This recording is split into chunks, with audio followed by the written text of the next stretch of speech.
Hi, everybody. Welcome to the Entrepreneur Series. My name is Priyaji from Golankans. Today, I have an exciting founder, Shashini Subasinghe from Cintru Cinnamon. Our panelists would be also Devinya Jaisinghe. So let's welcome Shashini Subasinghe for the discussion. Tell us a little bit about your business and what industry this is all about. My business is actually a premium Ceylon cinnamon business. Exports out of Sri Lanka, or imports premium Ceylon cinnamon to Australia, and sort of focus on things that Sri Lanka has, to offer the world, so abundantly has. Every other spices you can get other places, like let's say pepper or turmeric. You can get those in other places. It's not sort of specifically linked to Sri Lanka. I've always wanted to do something that is very Sri Lankan. So again, coming back to the passion of sort of like shedding the light on something Sri Lankan. So I picked that. That's the reason. And it is great that you are taking some Sri Lankan products to the world market, taking to not just Ceylon itself, to Australia and introducing it to the different countries, different markets. That's awesome. Correct. Yes.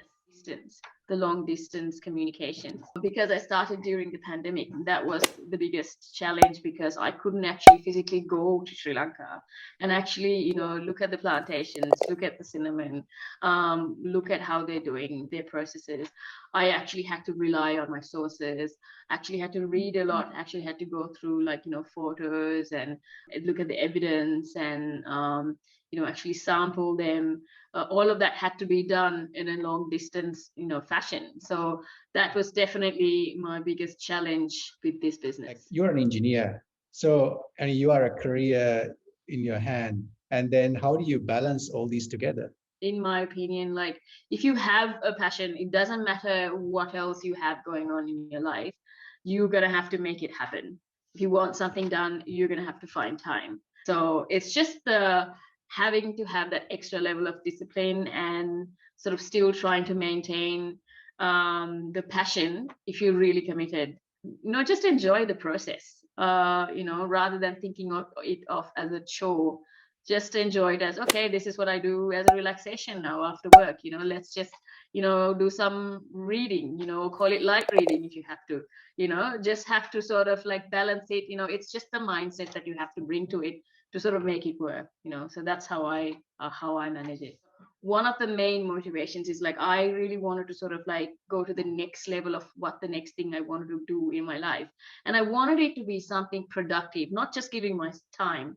So the main motivation is obviously it's it would be a second source of income. So that would be another motivation to start this. It'll be a different source of income. Don't stress about all the little detail that in the long run doesn't matter, like what your logo is going to look like, or what your business plan perfect.